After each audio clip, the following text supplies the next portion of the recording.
सम्मानीय प्रधानमन्त्रीज्यू, यही रोस्ट्रमबाट केही समय अगाडि भुटानी शरणार्थी प्रकरणमा यो त ट्रेलर हो, पुरा फिल्म गजब आउँछ भनेर भन्नुभएको थियो।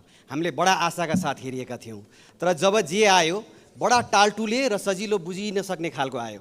नक्कली भुटानी शरणार्थीको फाइल खोलेर नेपाली काङ्ग्रेसलाई साइजमा राख्नुभयो, ललिता निवास मार्फत समाजवादीलाई साइजमा राख्नुभयो, गौर हत्याकाण्ड मार्फत जसपालाई, अनि अब गिरीबन्धु मार्फत नेकपा एमालेलाई साइजमा राख्न ट्राई गर्दै हुनुहुन्छ। आफ्नो कुर्सी बलियो बनाउन यो राजनीतिक दाउपेच नगरेर कामले जनताको मन जितेर आफ्नो प्रधानमन्त्रीत्वको आयु लामो बनाउन सकिँदैन थियो होला।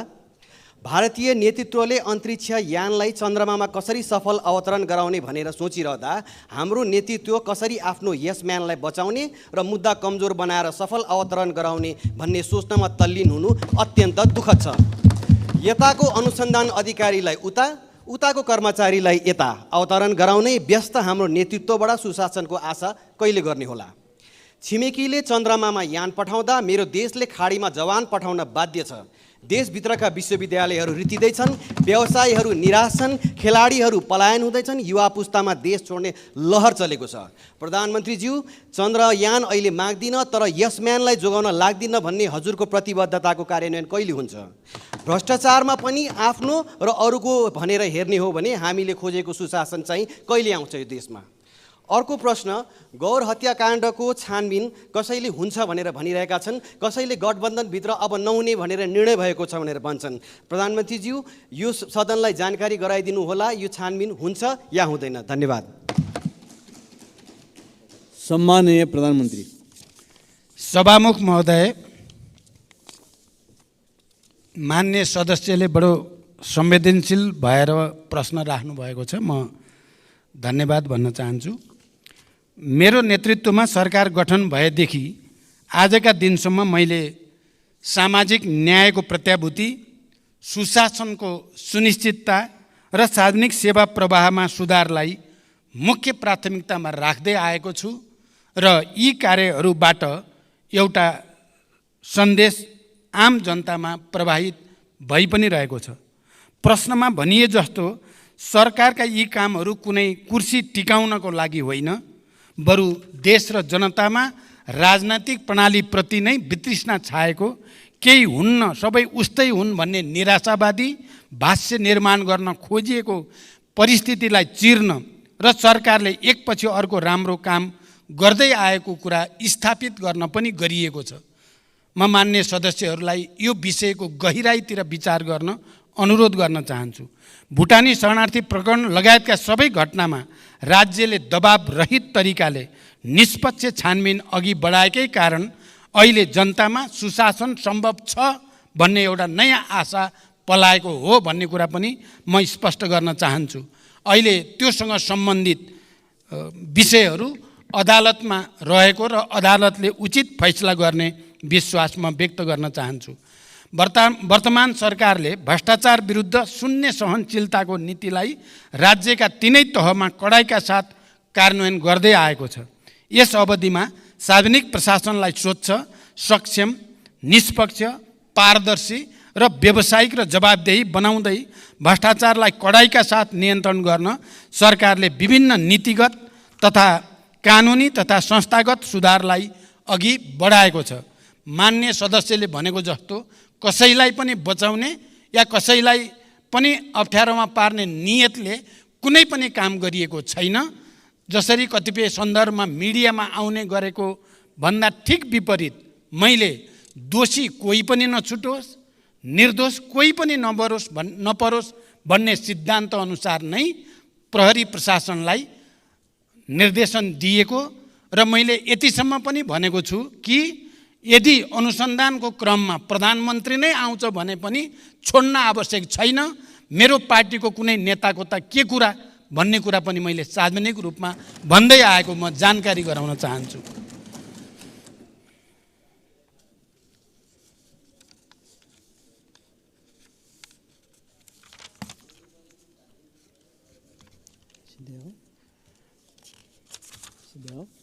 सबै किसिमका भ्रष्टाचारलाई तथ्य र प्रमाणको आधारमा अनुसन्धान छानबिन गरी दोषीलाई कानुनको दायरामा ल्याउन सरकार अहिले पनि उत्तिकै प्रतिबद्ध छ। भ्रष्टाचारको मामिलामा यो आफ्नो या यो पराए भनेर सरकारले कसैलाई विभेद गरेको छैन, गर्ने पनि छैन। कानुनी समानताको सिद्धान्तलाई सरकारले पूर्णतः आत्मसात गरेको छ, गरिरहनेछ। सभामुख महोदय,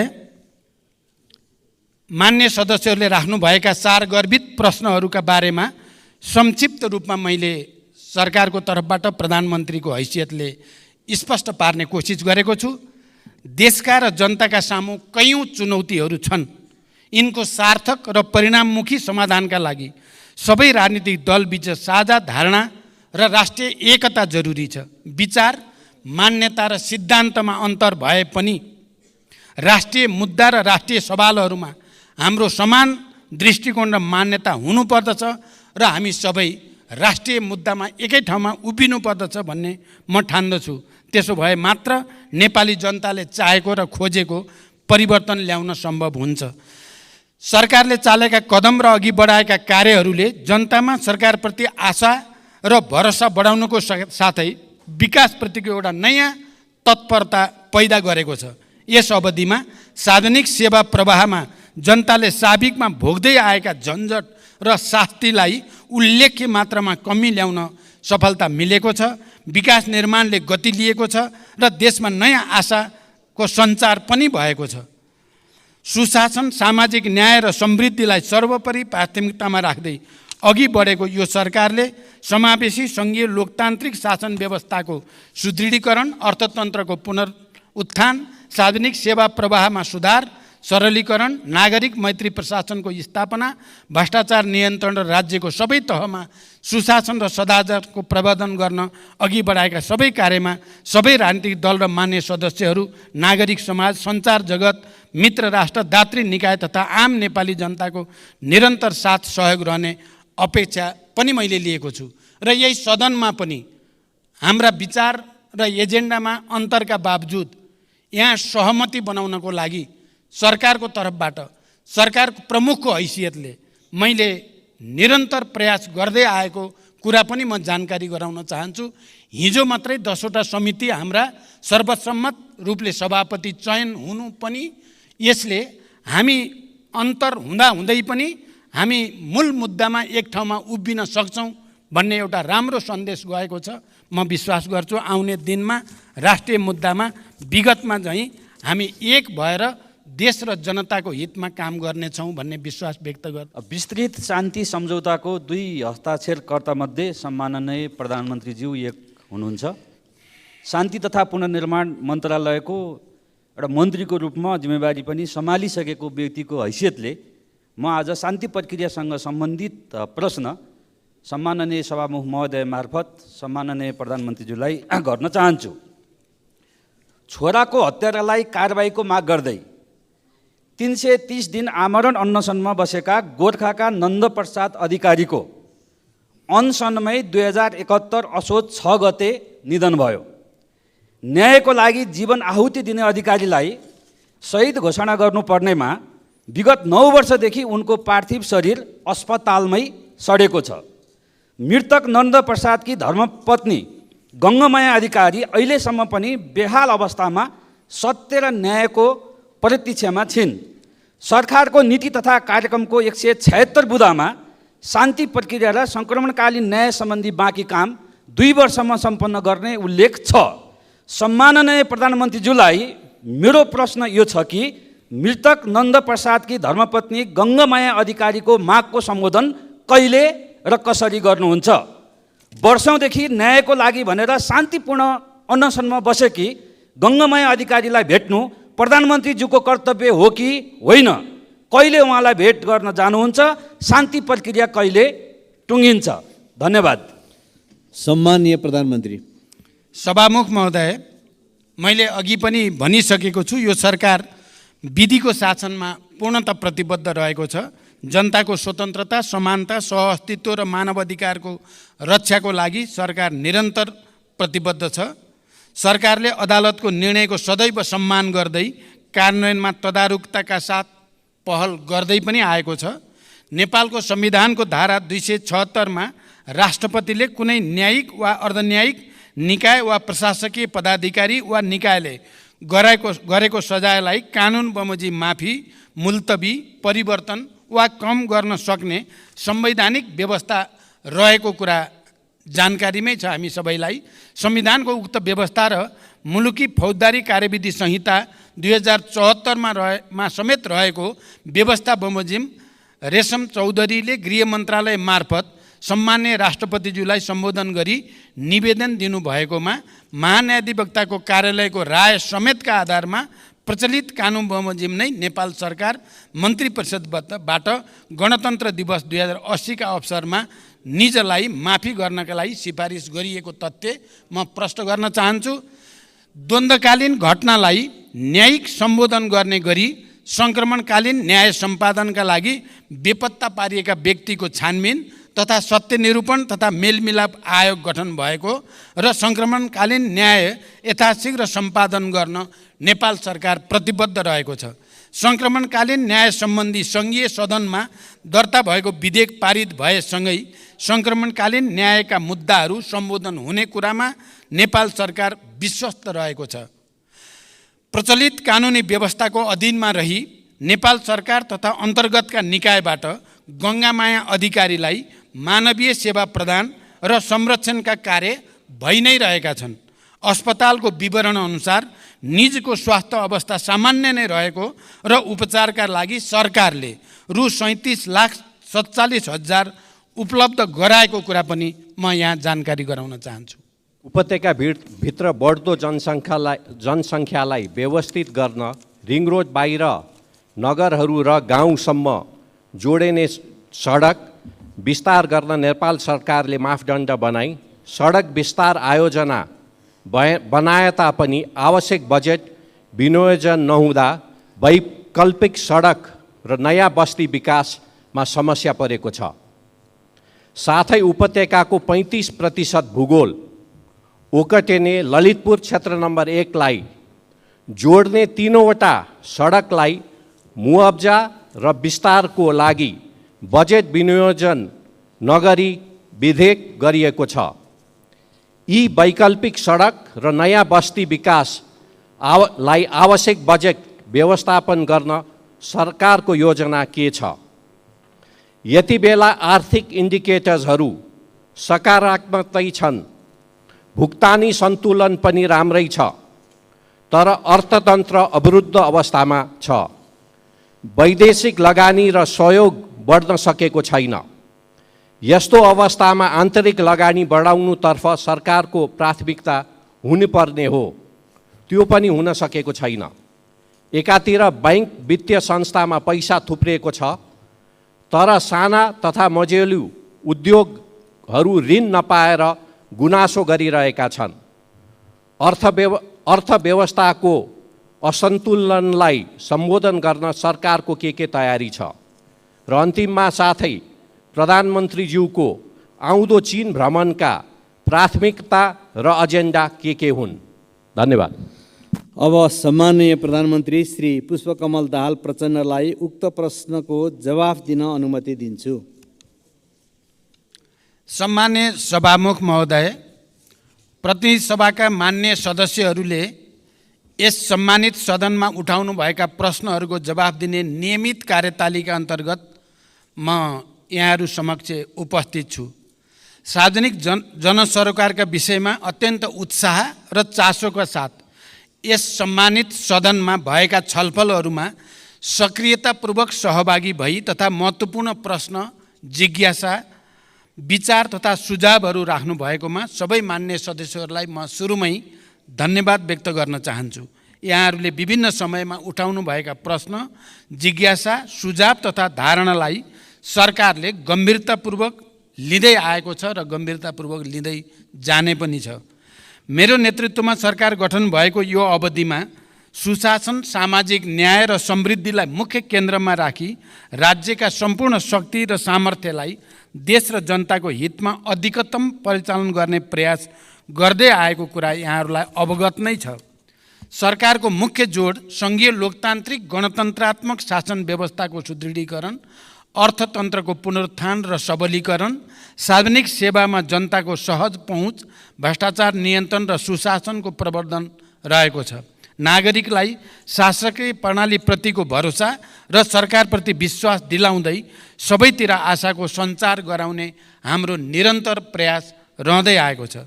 यसै गरी विकास निर्माण कार्यलाई गति दिन, शान्ति प्रक्रियालाई यथाशीघ्र निष्कर्षमा पुर्याउन तथा स्वतन्त्र र सन्तुलित परराष्ट्र नीति अवलम्बन गर्दै राष्ट्रिय हित प्रवर्धन गर्न सरकार प्रतिबद्ध रहँदै आएको छ।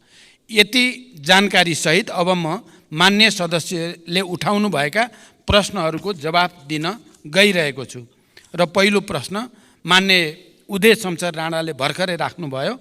काठमाडौँ उपत्यकामा पूर्वाधार निर्माणका आयोजना कार्यान्वयनका लागि चालु आर्थिक वर्षको बजेट तथा कार्यक्रममा रकम विनियोजन गरिएको छ। ललितपुर क्षेत्र नम्बर 1 लाई जोड्ने विभिन्न सडकको विस्तार र जग्गाको मुआवजाका लागि आवश्यक बजेट व्यवस्था गर्न सरकारले ध्यान दिनेछ।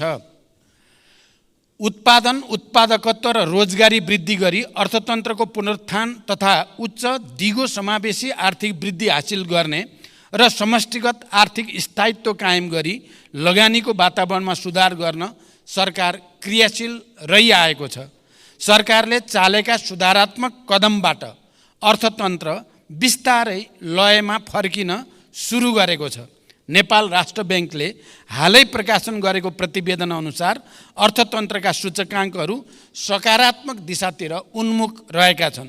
2080 असार मसान्तसम्म शोधान्तर स्थिति 290 अरब 52 करोड रुपियाँको बचतमा रहेको छ। विदेशी विनिमय सञ्चिति गत वर्षको यही अवधिको तुलनामा 26.6% वृद्धि भई 1539 अरब 36 करोड रुपियाँ पुगेको र यसले करिब 10 महिनाको वस्तु तथा सेवाको आयात धान्न पुग्ने अवस्था रहेको छ। विप्रेषण आयमा रेमिटेन्समा 21.2% वृद्धि भई 1220 अरब 56 करोड पुगेको छ। वैदेशिक लगानी प्रवर्धन गर्न नीतिगत र संस्थागत सुधार गर्दै वैदेशिक लगानीको स्वीकृति प्रक्रियालाई सहजीकरण गर्न थ्रेसहोल्ड घटाउने लगायतका कार्य अगाडि बढाइएको छ। जग्गाको कित्ताकाट पूर्ण रूपमा खुलाउने निर्णय भएको र यही भाद्र 11 गते मात्रै नेपाल राष्ट्र ब्याङ्कले लचिलो बजार नीति अनुसार चालु पुँजी कर्जा सम्बन्धी मार्गदर्शन संशोधन गरेको छ। उत्पादनमूलक उद्योगका लागि 3 करोड रुपियाँसम्म कर्जा उपयोग गर्ने ऋणीलाई चालु पुँजी कर्जा सम्बन्धी मार्गदर्शन लागू नहुने भएको छ।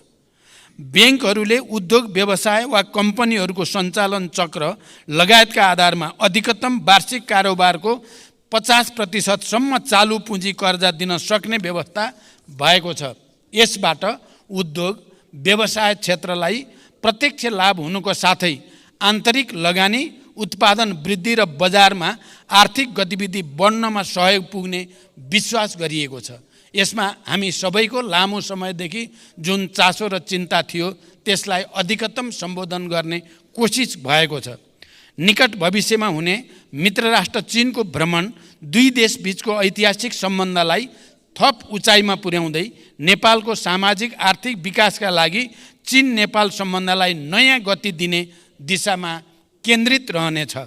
भ्रमणका क्रममा यसअघि भएका सम्झौता र समझदारीहरूको कार्यान्वयनमा जोड दिइनेछ।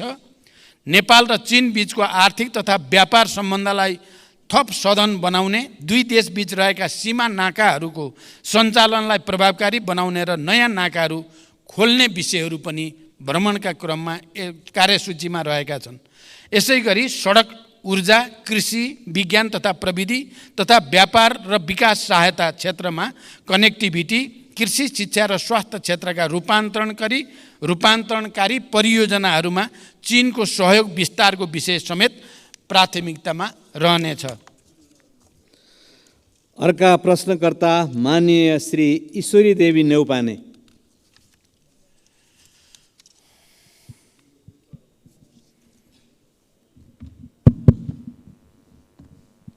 सम्मान्य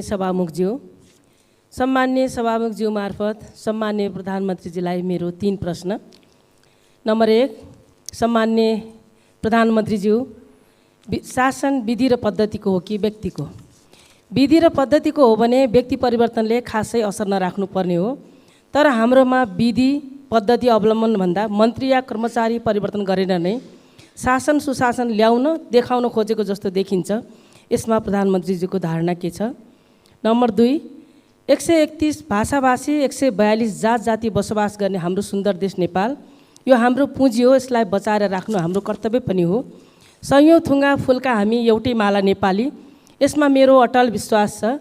वरिय राजनीतिको सैद्धान्तिक वकालत गर्ने पार्टीको नेता सम्मान्य प्रधानमन्त्रीज्यूको अभिव्यक्ति हामीले जितेमा जातीय राज्य उपलब्ध गराउनेछौँ भन्ने भनाइ संविधान विपरीत भएन? कतै यस्तो अभिव्यक्तिले जातीय द्वन्द्व बढाउने त होइन? नम्बर 3, म सुदूरपश्चिमवासी हुँ।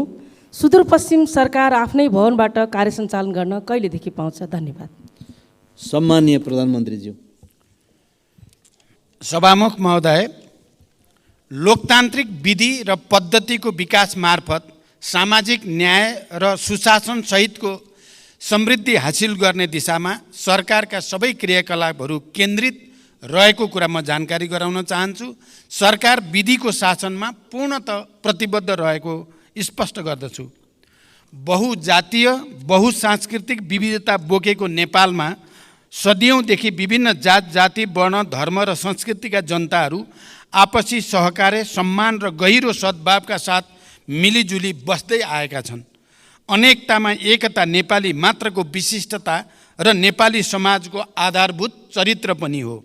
सबैको सहअस्तित्व कायम गर्दै मौलिकताको संरक्षण र सम्वर्धनमा नै हाम्रो राष्ट्रिय एकता दिगो दरिलो भई साँचो अर्थमा राष्ट्रियता बलियो हुनेछ। नेपालको कानुनले हरेक व्यक्ति र सम्प्रदायलाई अरूको धर्म संस्कृति र आस्थामा चोट नपुर्याई आफ्नो धर्म संस्कृतिको पालना गर्ने स्वतन्त्रता प्रदान गरेको छ। अत परापूर्व कालदेखि यहाँ कायम रहिआएको सामाजिक एकता सद्भाव र सामाजिक सहअस्तित्वमा खलल पुर्यान पार्ने कुनै पनि किसिमको कार्य हुन नदिन सरकार दृढ छ, स्पष्ट पनि छ।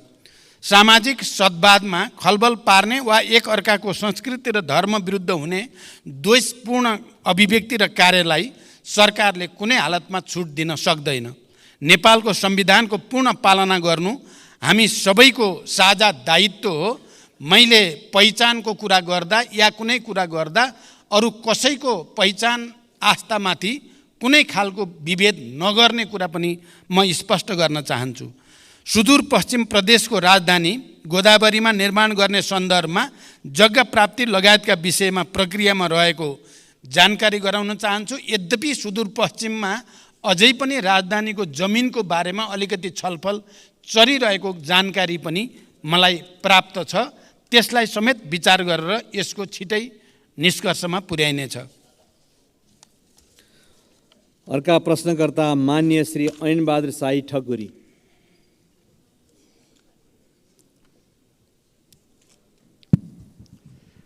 सम्माननीय सभामुख महोदय मार्फत सम्माननीय प्रधानमन्त्रीज्यूलाई मेरो प्रश्न यस प्रकार छन्। सम्माननीय प्रधानमन्त्रीको आसन्न चीन भ्रमणमा नेपालका उत्तरी सीमासँग जोडिएका नाकाहरू खोल्ने एजेन्डामा मुगुको नाक्चा लाग्न छ कि छैन? यदि छैन भने एजेन्डामा समावेश गरियोस्। यो नाका खुलेमा मुगु लगायत समग्र कर्णाली प्रदेशको आर्थिक समृद्धिमा महत्त्वपूर्ण टेवा पुग्नेछ भन्ने विश्वास लिएको छु। दोस्रो प्रश्न छ, आर्थिक समृद्धिको महत्त्वपूर्ण क्षेत्र कर्णाली प्रदेशको राहरा लगायतका पर्यटकीय स्थानहरूमा पर्यटकीय पूर्वाधारहरू लगायतका विभिन्न समस्या हुँदा पर्यटकहरूको आगमनमा कमी आएको छ। यसमा सरकारको के योजना छ? र अर्को प्रश्न छ, कर्णाली राजमार्ग अन्तर्गतको नागमा गमगढी कालोपत्रे र गमगढी नाक्चा लाग्न सडक निर्माणलाई सरकारले कस्तो प्राथमिकतामा राखेको छ र यो कहिलेसम्म निर्माण सम्पन्न गर्ने लक्ष्य रहेको छ? धन्यवाद। सम्माननीय प्रधानमन्त्रीजी। सम्माननीय सभामुख महोदय, मेरो आसन्न चीन भ्रमणको क्रममा चीन र नेपाल बीच नयाँ व्यापारिक नाका खोल्ने विषयमा समेत छलफल हुने कुरा करिब निश्चित भएको छ।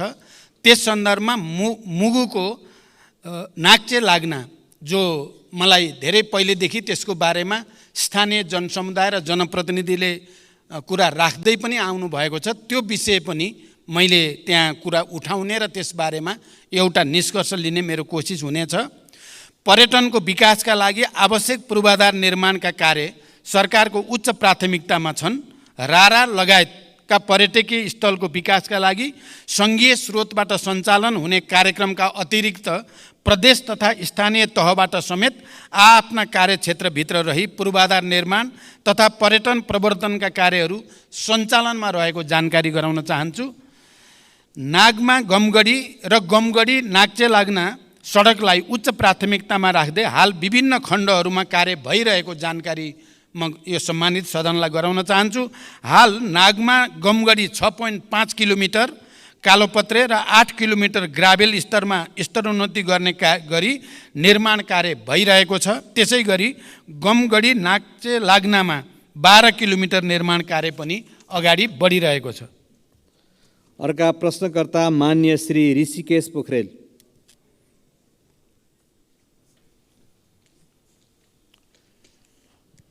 सम्माननीय सभामुख महोदय, सम्माननीय सभामुख मार्फत सम्माननीय प्रधानमन्त्रीज्यूसँग मेरा केही प्रश्नहरू राख्न चाहन्छु। राष्ट्रिय गौरवका आयोजनाहरूमध्ये 2वटा आयोजना पुरा भएको देखिन्छ। 5वटा आयोजनाहरूको काम 75% सकियो भन्ने सुनिन्छ।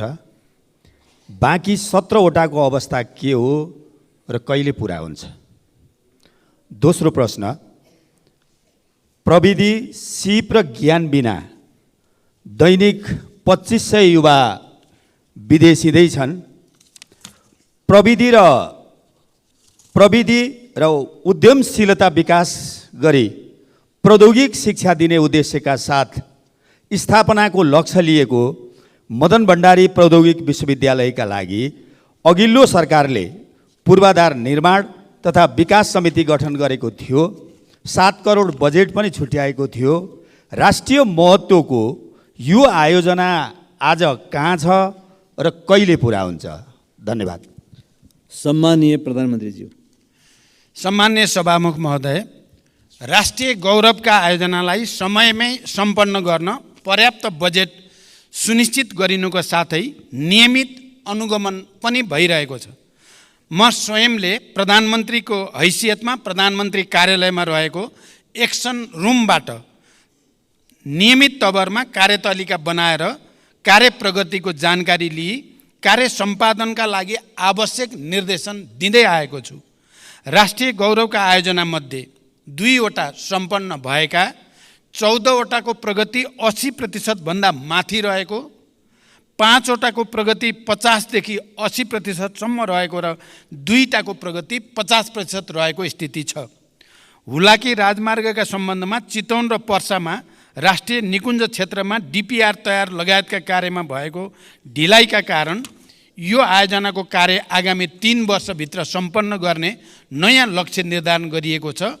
पशुपति क्षेत्र विकास कोष आयोजनाको भौतिक प्रगति 66% भई समष्टिगत वित्तीय प्रगति 65.73 रहेको छ। लुम्बिनी विकास गुरु योजनाको हालसम्मको भौतिक प्रगति 88% र वित्तीय प्रगति 60.34% रहेको छ। निजगढ अन्तर्राष्ट्रिय विमानस्थल आयोजनाको प्रारम्भिक चरणको कार्यहरू मात्र भइरहेको र लगानी एवं निर्माणको उपयुक्त मोडालिटी भए पश्चात विमानस्थल निर्माण प्रक्रिया अगाडि बढाइनेछ।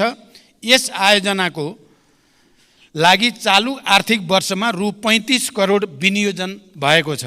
मेलम्ची खानेपानी आयोजनामा श्रावण महिनामा आएको बाढीले पुनः हेडवर्क्स पुर्नुका साथै मेलम्ची बजारदेखि हेडवर्क्ससम्मको पहुँच मार्गमा क्षति पुगेको छ। मनसुन रोकिएको 1.5 महिनाभित्र क्षतिग्रस्त संरचनाको मर्मत सम्मार गरी मेलम्चीको पानी वितरणलाई सुचारू गरिने जानकारी गराउन चाहन्छु। सञ्चालनमा रहेका अन्य राष्ट्रिय गौरवका आयोजनाहरूलाई यथाशीघ्र सम्पन्न गर्न सरकारले जोड दिँदै आएको छ। मिति 2077 साल साउन 12 गते मदन भण्डारी प्रौद्योगिकी विश्वविद्यालय विकास समिति गठन भएको हो। समितिको समयावधि 2 वर्ष रहेकोमा सो अवधि समाप्त भएकोले नयाँ गठन आदेश जारी गरी विश्वविद्यालयको आवश्यक पूर्वाधार तयार गर्ने लगायतका कामहरू अगाडि बढाइनेछ। यस विश्वविद्यालयलाई चालु आर्थिक वर्षमा रु 2 करोड बजेट विनियोजन पनि गरिएको छ। अर्का प्रश्नकर्ता मान्य श्री आशा विक।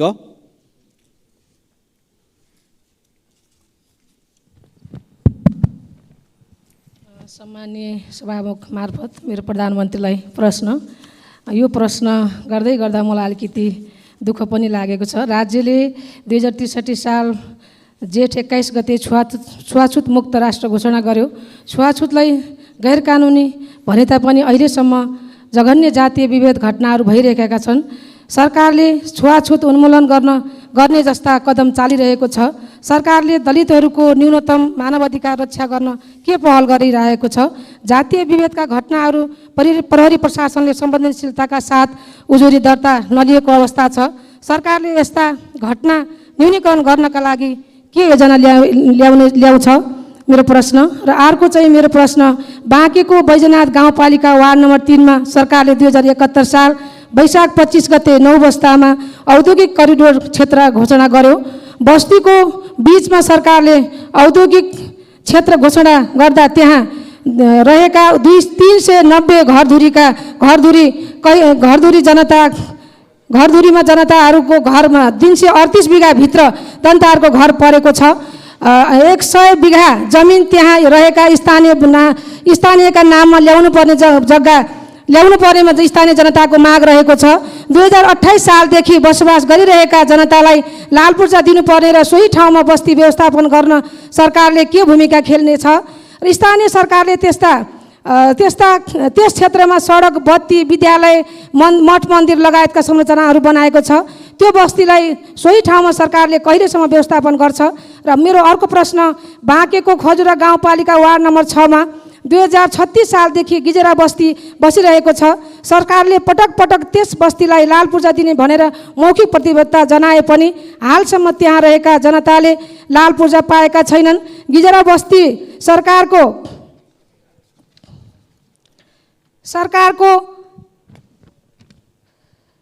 ऐलानी जग्गा र टन्डनको चिनी मिल रहेको क्षेत्रमा बसोबास गरिरहेका छन्। सरकारले बत्ती, पानी, विद्यालय लगायतका संरचना त्यहाँ पनि सबै ठाउँमा जनतालाई उपलब्ध गराएको छ। त्यस क्षेत्रका जनतालाई लाल पूर्जा कहिलेसम्म वितरण गर्छ सरकारले? र अर्को मेरो प्रश्न छ, सङ्घीय गणतन्त्र घोषणा भएको अवस्थामा सुदूरपश्चिम प्रदेशको राजधानी बन्छ वा बन्दैन? के यही हो गणतन्त्र? बन्ने भए कहाँ बन्छ? प्रदेश सभाबाट घोषणा भएको गोदावरी राजधानी बन्छ कि बन्दैन? बन्ने भए कहिलेसम्म बन्छ? किन घोषणा गरेको हिजो तपाईँहरूको पार्टी र एमाले पार्टीको संयुक्त घोषणा गर्दै आजसम्म किन मौन? जनता जान्न चाहन्छ। धन्यवाद। सम्माननीय प्रधानमन्त्रीज्यू।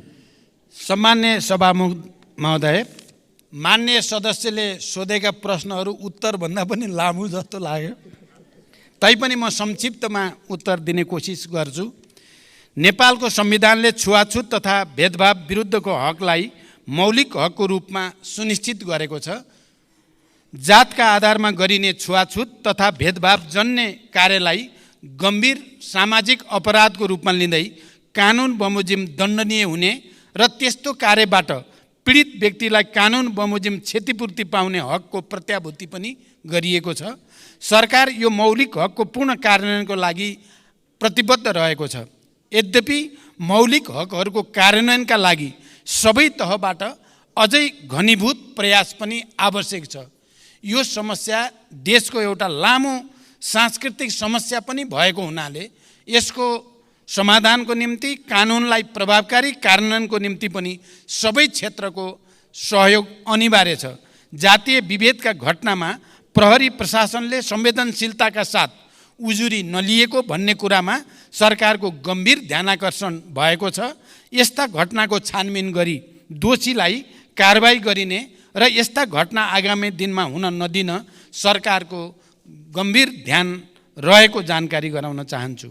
दोस्रो, बाँकी जिल्लाको साबिक नौबस्ता क्षेत्रको 525 बिघामा औद्योगिक क्षेत्र घोषणा भइसकेको र त्यहाँ बसोबास गर्दै आएका स्थानीयवासीहरूको उचित व्यवस्थापन लगायतका समस्या समाधानका लागि सम्बन्धित स्थानीय प्रशासन लगायत विभिन्न निकायबाट पहल भइरहेको छ। उक्त क्षेत्रका प्रभावित जनसमुदायहरूको समस्यालाई व्यवस्थापन गरी औद्योगिक क्षेत्रको विकास कार्य अगाडि बढाइने जानकारी गराउन चाहन्छु। यस सम्बन्धी समस्या समाधान गर्न भूमि व्यवस्था, सहकारी तथा गरिबी निवारण मन्त्रीको संयोजकत्वमा समिति गठन गरेको र समितिले काम अगाडि बढाइरहेको जानकारी पनि गराउन चाहन्छु। तेस्रो, बाँकेको खजुरा गजुरा 6 गिजरा बस्तीका सन्दर्भमा भूमि सम्बन्धी ऐन 2021 को दफा 12 को समितिको प्रतिवेदन, भूमि व्यवस्थापन तथा अभिलेख विभागको निर्णय बमोजिम गिजरा खाँडसारी मिल्स प्राइभेट लिमिटेडका हदबन्दी भन्दा बढीका जग्गाहरू जफत गरी नेपाल सरकारका नाममा कायम गर्न र जफत गरिएका जग्गामा रहेको अतिक्रमण हटाउन 2080 जेठ 8 गते निर्णय भई कार्यान्वयनमा रहेको जानकारी गराउँदछु। उक्त क्षेत्रमा बसोबास गर्दै आएका भूमिहीनलाई जग्गा उपलब्ध गराउन भूमि समस्या समाधान आयोगले कार्य अगाडि बढाइरहेको जानकारी पनि म गराउन चाहन्छु।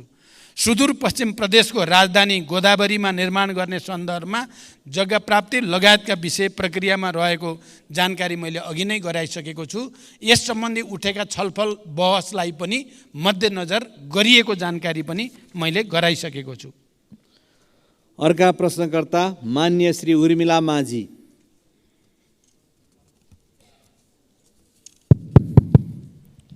सम्माननीय सभामुख ज्यू मार्फत सम्माननीय प्रधानमन्त्रीज्यूलाई प्रश्न सोध्न चाहन्छु। सम्माननीय सभामुख ज्यू, हाम्रो देश नेपाल कृषि प्रधान देश हो। यहाँका 65% बढी जनसङ्ख्या कृषिमै आश्रित देखिन्छ। तर पछिल्लो अवधिमा नेपालको उत्पादनको हिस्सा घट्दै गएको मात्र होइन, सामान्य भन्सामा प्रयोग हुने सबै चिज आयातमा निर्भर गर्नुपर्ने बाध्यता खडा हुँदै गएको छ।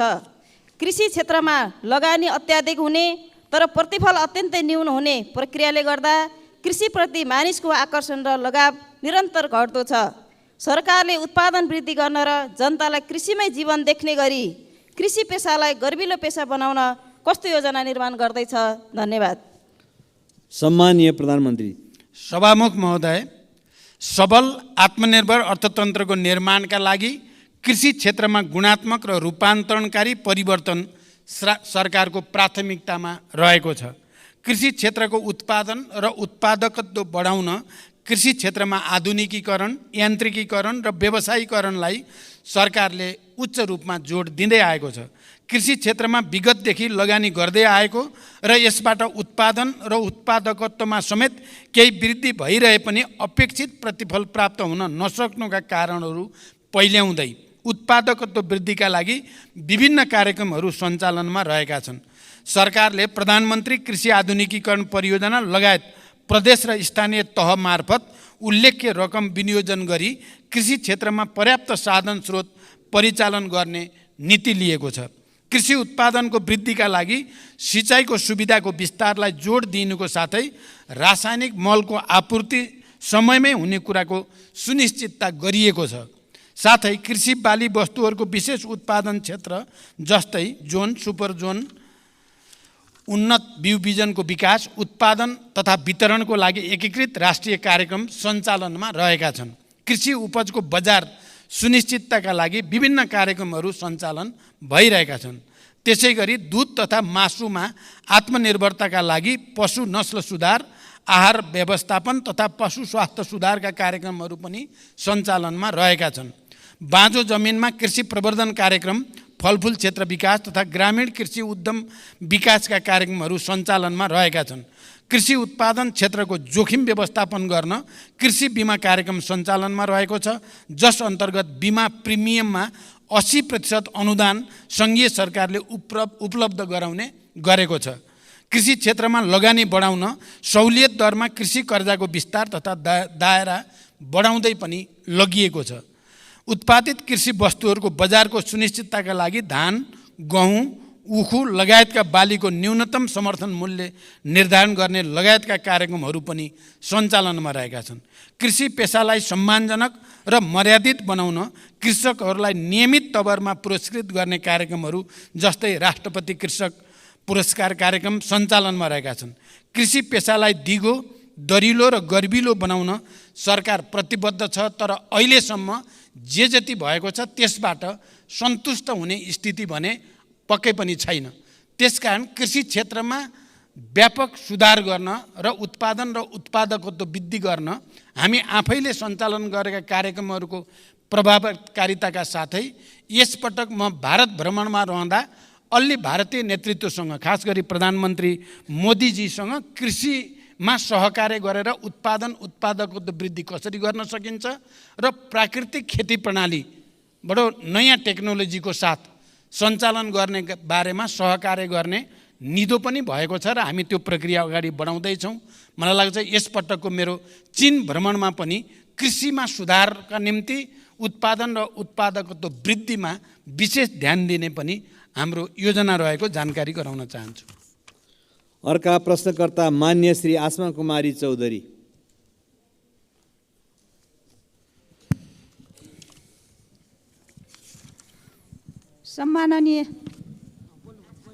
सम्माननीय सभामुख महोदय, सम्माननीय सभामुखज्यू मार्फत सम्माननीय प्रधानमन्त्रीज्यूलाई केही प्रश्न सोध्न चाहन्छु।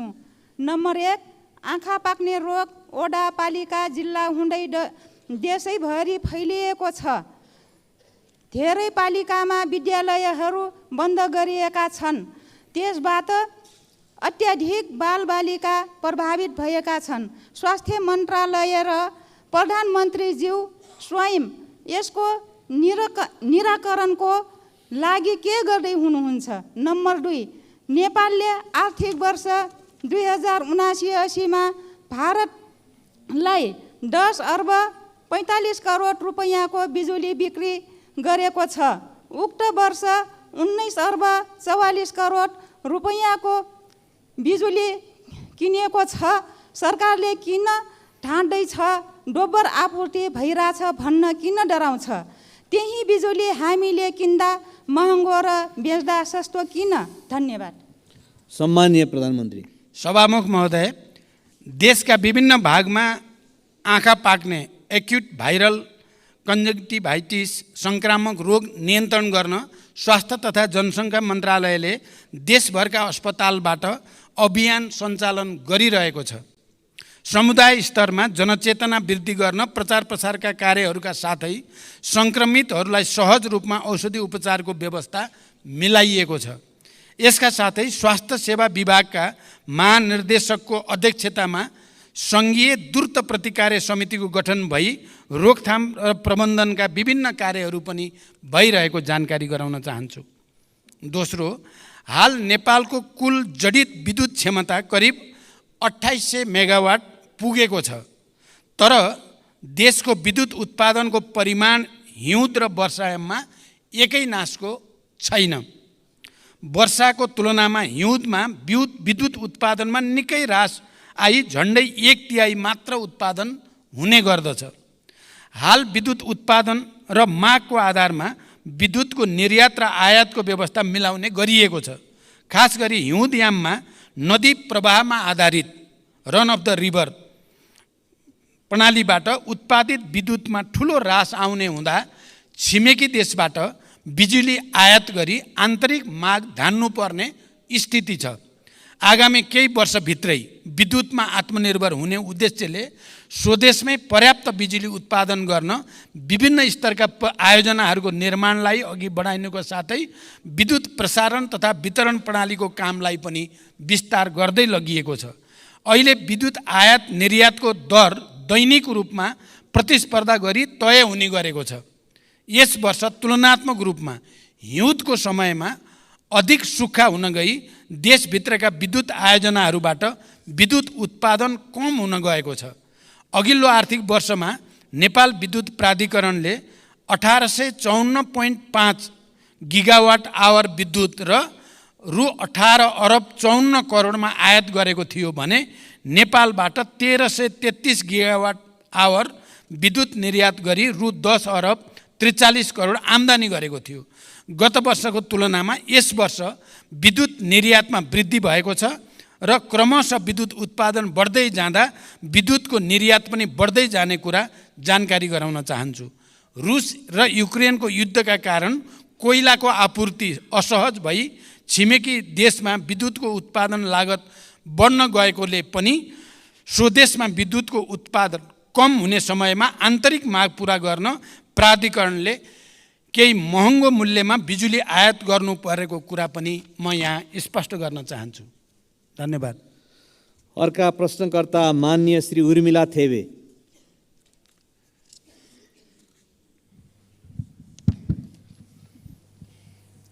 सम्माननीय सभामुखज्यू मार्फत सम्माननीय प्रधानमन्त्रीज्यूलाई केही प्रश्न सोध्न चाहन्छु।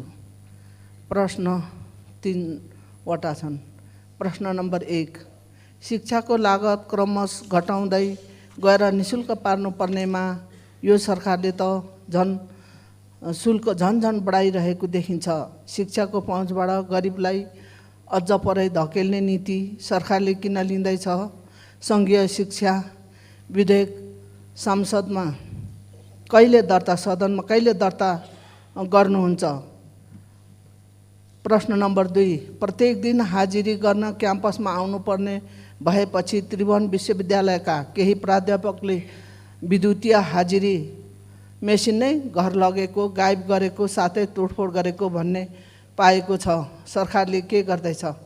प्रश्न नम्बर 3, ताप्लेजुङमा अविरल वर्षपछि आएको बाढीका कारण विस्थापित भएका स्थानीय बासिन्दाहरू अहिले पनि तिरपाल मुनि बस्न बाध्य भएका छन् भने विद्यार्थीहरू व्यक्तिको घरमा आश्रय लिएर पढ्न बाध्य छन्।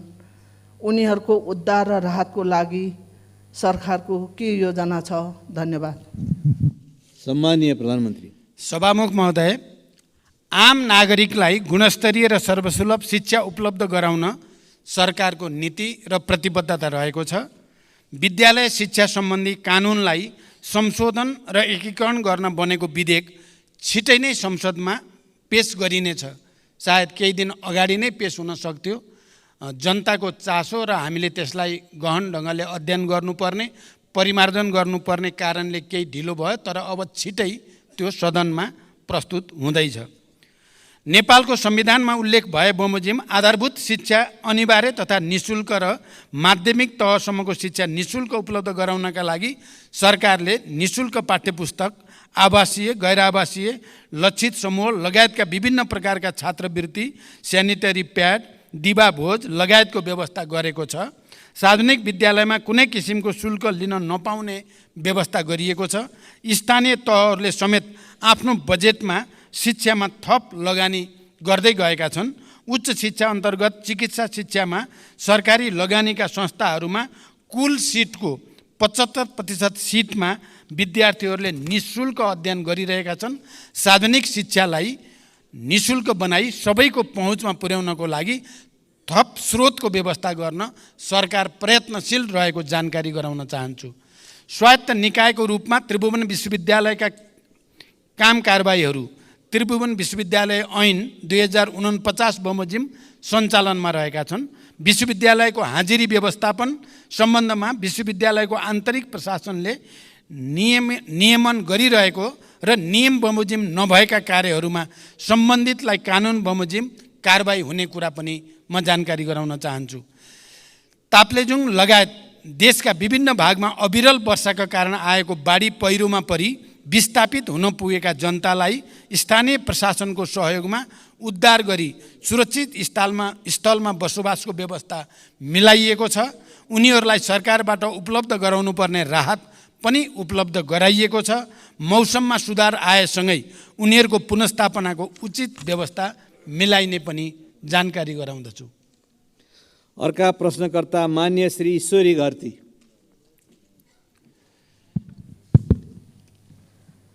सम्मान्य सभामुख महोदय मार्फत सम्मान्य प्रधानमन्त्रीज्यूलाई केही प्रश्न सोध्न चाहन्छु। पहिलो प्रश्न, रोल्पालाई मुख्य आधार इलाका बनाएर 10 वर्षे सशस्त्र द्वन्द्वको सुरुवात गर्नुभएको सम्मान्य प्रधानमन्त्रीज्यू तीन पटक प्रधानमन्त्री हुँदा पनि रोल्पालीको जनजीवनमा परिवर्तन आउने गौरवका योजना दिन सक्नु भएन। रोल्पालीको त्यो ऐतिहासिक सहयोग प्रधानमन्त्री भएपछि बिर्सनुभयो भन्ने रोल्पालीहरूको गुनासो छ। त्यो गुनासोलाई कसरी सम्बोधन गर्नुहुन्छ? दोस्रो प्रश्न, जुम्ला लगायतका जिल्लामा स्याउ पाक्ने समय आयो। स्याउले बजार भाउ नै नपाउने अवस्था आउन सक्छ र आइरहेको पनि छ। यसको व्यवस्थापनमा सरकारको के योजना छ? र तेस्रो प्रश्न, 10 वर्षे सशस्त्र द्वन्द्वको क्रममा शहीद भएकाहरूको सम्झना र सम्मानका लागि दाङको घोराईदेखि रोल्पाको होलेरी घरतेगा हुँदै रुकुम पूर्वको हुकाम मैकोटसम्म पुग्ने 220 किलोमिटर सडक खण्डलाई वर्तमान सम्मान्य प्रधानमन्त्रीज्यूको चाहना र पहलमा शहीद मार्ग नामाकरण गरेर योजना अगाडि बढाइएको थियो। बजेट अभावमा योजना निकै कछुवा गतिमा भई अझै सम्पन्न हुन सकेको छैन। शहीद मार्गको मुख्य प्रवेशद्वारको रूपमा रहेको घोराईदेखि रोल्पा होलेरीसम्मको 31 किलोमिटरको सडक खण्ड अलपत्र र जोखिमपूर्ण भएको लामो समय बितिसक्यो। यसबारे सदनमा मैले 3-4 पटक कुरा पनि राखिसकेँ, तर सरकारले यो योजनालाई प्राथमिकतामा पारेन किन?